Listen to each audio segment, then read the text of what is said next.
Welcome back to Stockton Junction. And first thing you might notice is I've got some back scenes. So I bought some ID back scenes. As you can see, they're going to start there.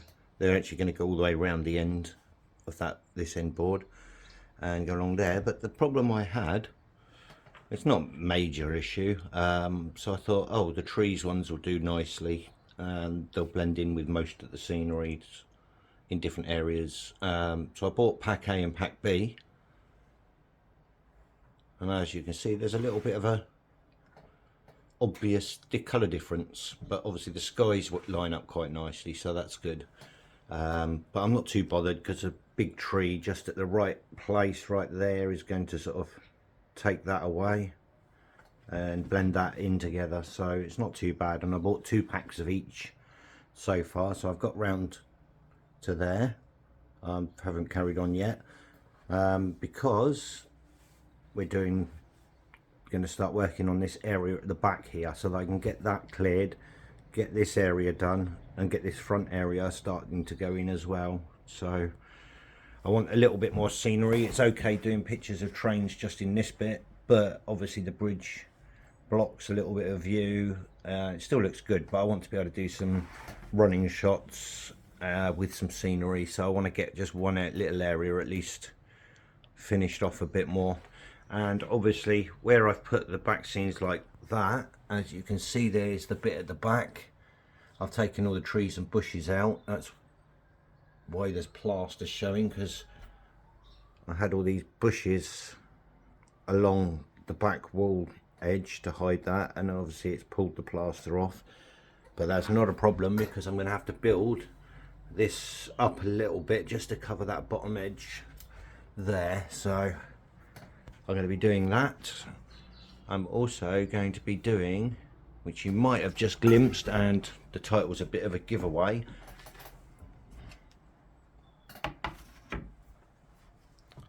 Stonehenge. That is going to be going up there.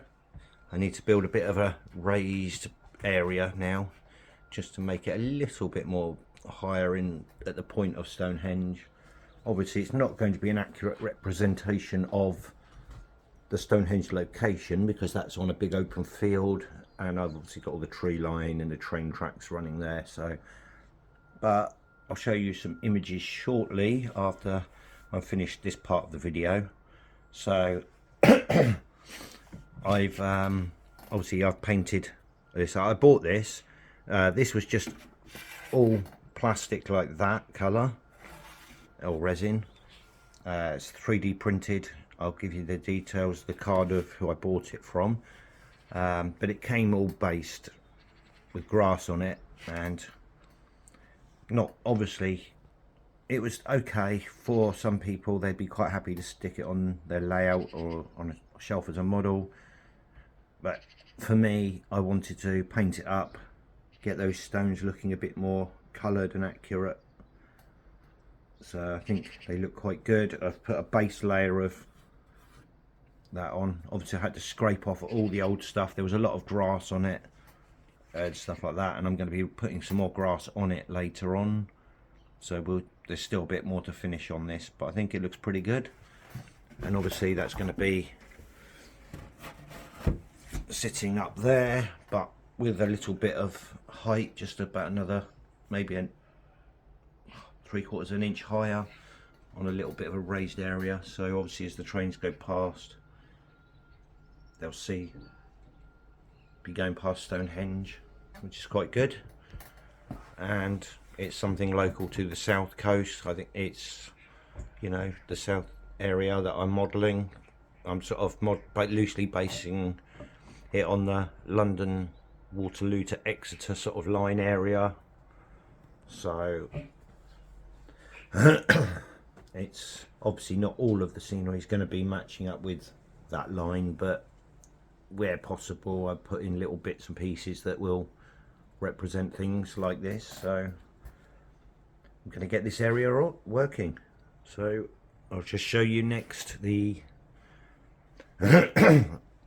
sorry, excuse me, I did some images of the painting and such like.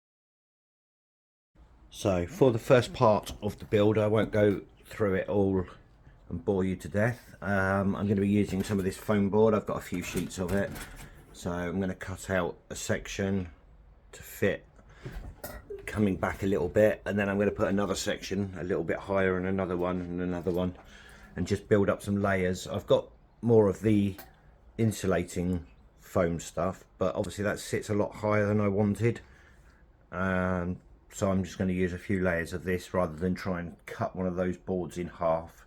It's going to be hard to do and to get it dead level and flat, so I'm just going to build up some layers with this stuff, and I'll come back when I've cut a few out and show you where we've got to. So I've cut out 4 pieces so far, obviously not stuck down yet, they'll be all stuck down nicely later on. And the next job, I've just drawn around that one, because on the top piece I'm going to cut this circle out so that this can just sit inside the circle. But what it'll do is it'll just give it a slightly raised embankment area. I'm probably going to cut these back a little bit as well, just to make it come sloping in, but obviously I'm going to just put some bits along the back there. Obviously you're not going to see any of the white lines and stuff like that later on. So, but that's where we're at now. I'm going to be taking a break from this, and I'll come back and show you some more later on. So as you can see, I've got some of the layers in, and I'm starting to put some plaster to build up a nice embankment for that.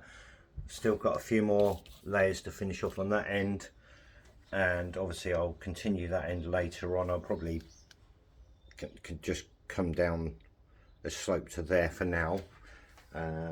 We'll see how that goes. Probably planning a little car park along the back there somewhere for people visiting the site. So it's coming on.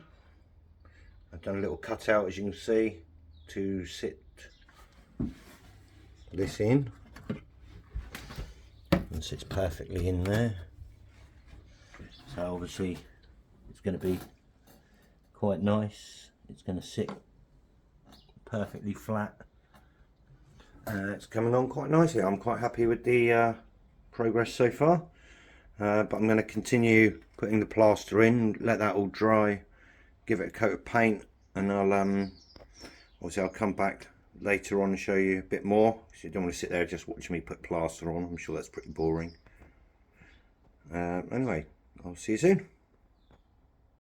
So welcome back again, just a quick one. So as you can see, I've put a load of foam, lots of offcuts of bits to tidy up there, and I've done that back piece. I've put some rough plaster on, and obviously it looks a bit rough, so just thought I'd show you quickly how I'm gonna finish that off so that it looks nice and smooth. And all I do is finger in the water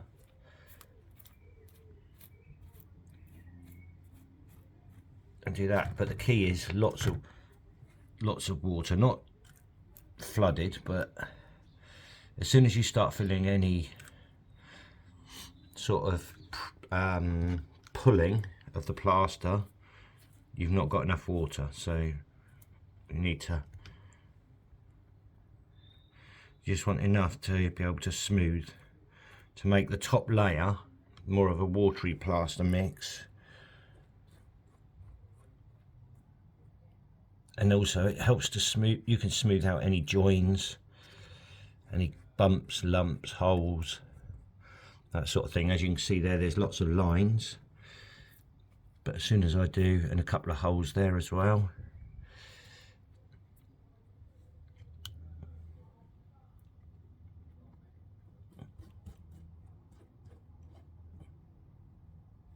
I mean, I don't mind a few lines in there, because I'm going to make this into a little bit of a chalky cliff edge anyway.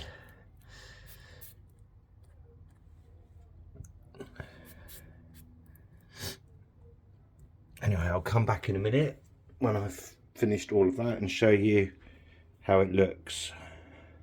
So that process is exactly the same as what I've done all over here. Put the plaster in and then wet it with my fingers after I've left it. I leave it on there for a few minutes before I start to do the top edge, and then it blends it all in quite nicely, gets rid of any holes and gets rid of any rough edges. I've got a few lines there which I'm quite happy with. I wanted to keep. Like I said, I'm going to make this into more of a cliffy edge, bit of grass on the top, maybe a little bit of chalk and mud showing through. I'm thinking about doing a similar thing on this edge here, have a bit more white in it, because obviously in the area that I'm modelling there is a lot of chalk, and a lot of the embankments you do see the white chalk in. So that's something I'm thinking about. I haven't decided yet. But anyway, next job will be to let it all dry, give it a paint up. But as you can see, it's starting to sort of, that's blending in now. It's all, once that's painted, you're not going to really notice that I've actually filled this if you didn't know it was there already. And once I've got a lot of trees and other sort of vegetation in, I think it's going to look pretty good. Well, back again. As you can see, I've painted the back area with a sort of brown paint, and now I need to start adding some of the scatters and stuff. Little plug here, obviously, but I have got a lot of scatters that I make myself. So I've got this, and I've got a darker green. I also made a lighter green as well, but I don't tend to use the lighter one so much. But I make, as I said, I make the scatters. I've made these scatters myself. It's so easy to make, and I did, because it's quite a process, and I trialed the process myself, and I didn't read it somewhere. I just had to go and did it, and it worked well and makes really good scatter. I did do an ebook on how to make them, and that is available on eBay, and I will put a link in the description. It's only $1.99. Obviously got to pay eBay their cut, but the proceeds of that do go towards the channel and helping the channel, and you will save yourself a small fortune. I mean, look how much I've got there. That lot that's in there is not even a tenth of what I made of each colour. I just put it in this for handy use. You know, $1.99, and you're going to be able to go out there, and for less than 10 quid you're going to be able to make more scatter than you'll be able to use. I'm not joking you, it is so easy and cheap to make, and it might not even cost you 10 quid, so depends on how much and how many different colours you want to make. I made for about 10 quid, I think it was. It's all the details are in the ebook, but for what I think it was around the £10 mark, I made 3 lots of colours, and I'm not joking you, there is so much of it. I could do this whole layout and still have some left over, and this is a massive layout. So rather than going out, and not being offensive, but 10 quid for a pot like that probably cost me 50p to make this amount that's in here, same amount. So rather than going out and spending 40-50 quid on 4 or 5 different scatters, you can do it a lot cheaper. And obviously you're going to see how they look in this, but if you have a look in the description, you'll get the link. It will show you an image of my old layout with the old canal area where I actually used the scatters, and in my opinion I think they look really good. So they do really look amazing. I've sold quite a few of these ebooks, and I'm sure that when you guys check it out you'll be interested in it. So I don't do it to make a lot of money. They're only $1.99. It is cheap, but obviously eBay take their cut, only make a little bit out of each one. So, and I did put quite a lot of time and effort into actually fully doing all the ebook photographs and everything else. So just gonna get started on this area now. So got my handy pot of glue. I decant it out of the big 5 litre ones into one of these just because it's easier to use, and a paintbrush. And basically all I'm going to do is, the one thing I'm not going to do though is cover the whole entire area, because that, it just doesn't look realistic. As you can see here, there's patches.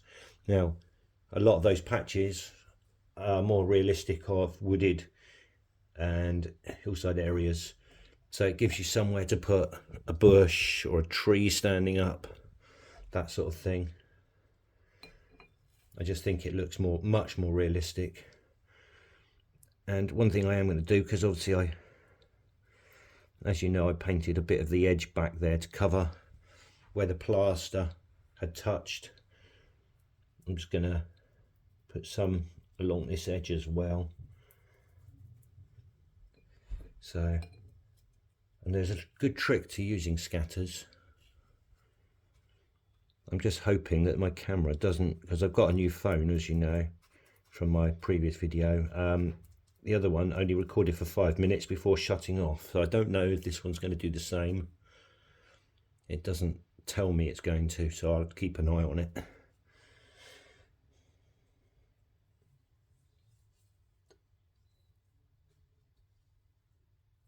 I'm just gonna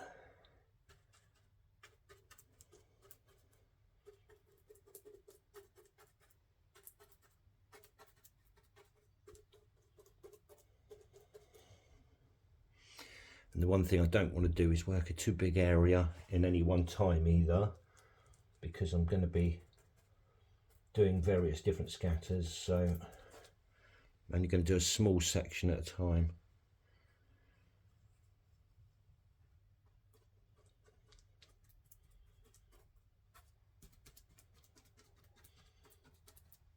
As you can see, I'm just blobbing it on, leaving a few gaps here and there,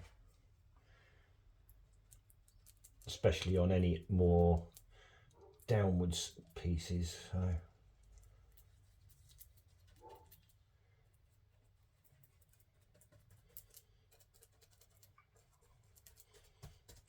but we need this all to blend anyway, so that'll do for that area for now. I'm going to move the glue out the way.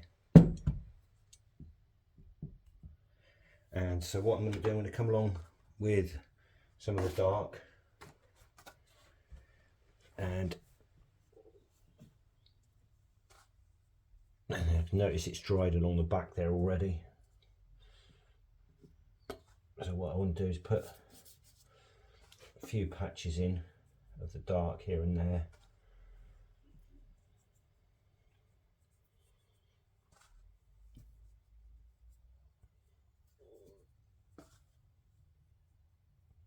But I don't want to cover it all with the dark one.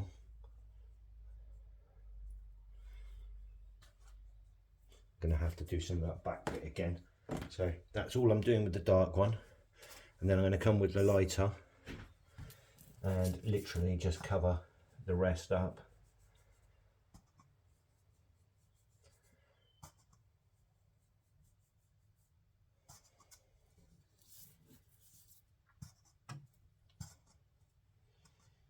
I'm going to have to do those back edges separately, I think, because they're not staying very well.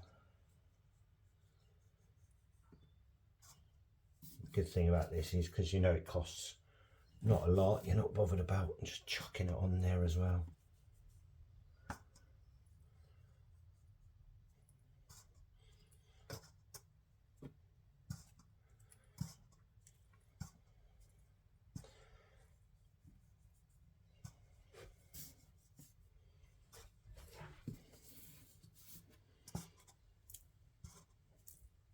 Yeah, definitely going to have to redo those back bits. They've dried a bit quicker than I thought they were going to. Should have put it on a little bit thicker, I think, the glue. The thing is, once this is all dried, I can always come back, chuck some more on. And I'm not going to be wasting all this extra.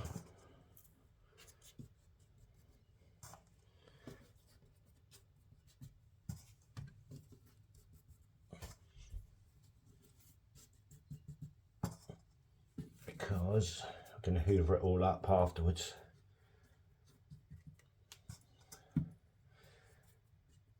My back might be all right now. So just trying to chuck it to catch some of those under bits. So what I'm going to do is I'm going to leave that for now. It doesn't look perfect, it doesn't look great yet, but once it's dried, come along, hoover it up, you'll get the shades of the darker coming through and then the lighter in other areas. And then when you start to add other bits on, it'll really come into its own. So I'm going to continue that on further along around there, and I'll come back when I'm hoovered it all off and show you how it's coming on.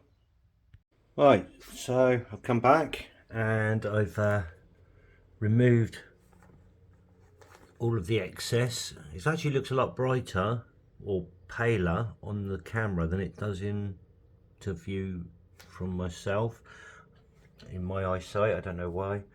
And as you can see, I've done that. I think it looks pretty good. It looks really wildlands. And then when you start adding grasses and trees and bushes and things like that, it really does come up a treat. I've also decided to add, I've been toying with it, I cut it out, I've glued it in place now, this little mound. Because of that join there, I need to put a big tree in, and obviously from down low the tree would have to be humongous, it's a bit too big, so I'm making a mound there. So I'm going to do some more plastering there, and that is a hoover that I bought from Aldi for 15 quid, absolutely brilliant. So obviously I've sucked up all of the excess, that will go in another pot as mixed, and I can reuse that elsewhere. But yeah, so now I need to plaster that, paint that, and continue the scenery. So well, what I should do is while I'll plaster that, while I'm waiting for it to plaster, I shall get on with the grassing and such like in this area. Add the grasses, bushes along the back. I'm going to do exactly what I did before. So I buy these bushes, they were double thickness, they were like that thick, off eBay. I cut them in half. As you can see, there's not a lot on that side, but that side there's more detail. And then I'm going to put these along the back edge here. That just helps break up this line from this line. Gives the sort of more of an image of a field in between the two. And then I'll carry on from there with the grasses, and I'll show you how this really comes to life.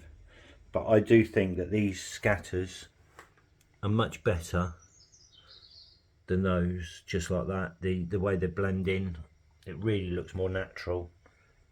I mean, obviously I've done the Stonehenge part with just the with just using these two,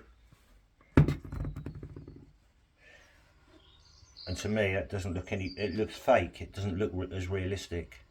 But obviously I'm going to add some grasses and stuff to that, and I'm going to try and blend that in with all the rest of this. I might actually use some more different scatters on it as well. So I wish I'd just used my own ones, to be honest. Anyway, I'll get on with that and I'll see you shortly.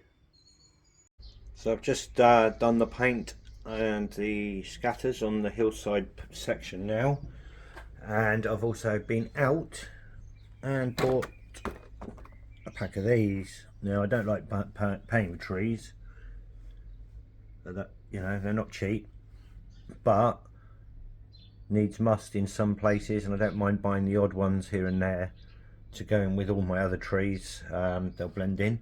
The only thing I will say is the armatures look quite plasticky, because they are plastic, and you can see all the branches going all the way through. So what I've done, using my brown paint, it's still drying at the moment, I've gone in and painted all the branches that you can see and the main stalk. Obviously I'm not going to use the base, that's just there for now to hold it while it dries until I place it up on that hillside there. And I shall be doing some of the grassing along this section now while I wait for all of that to dry before I can hoover it off.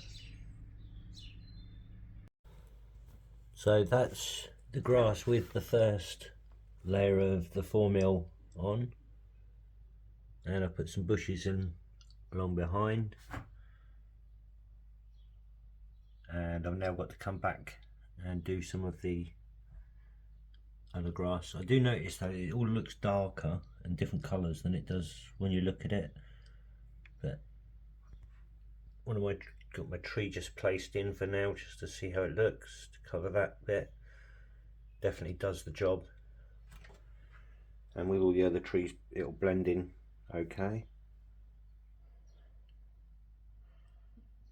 I've got to go back over now with some of the longer grass. I'm going to put some of the 12mm bits in a few places just to break that all up a little bit. Right, so I've done some of the long grasses and I've started putting in some of the trees, as you can see, and I started putting in some of the fence posts along there. I've still got a lot of trees left to finish off. I've got a little processing plant going on over the other side, and I've still got about another 40 odd trees to make up, so I've got a lot more to go in there yet, but it's certainly starting to come on now and it's starting to look apart. Well, I'm quite aware that this video's gone on for quite some time, so I'm not going to do the whole thing as one video, so I'm going to stop it here after this bit. I've put in the trees there, and I personally think it's looking pretty good, so I'm liking it.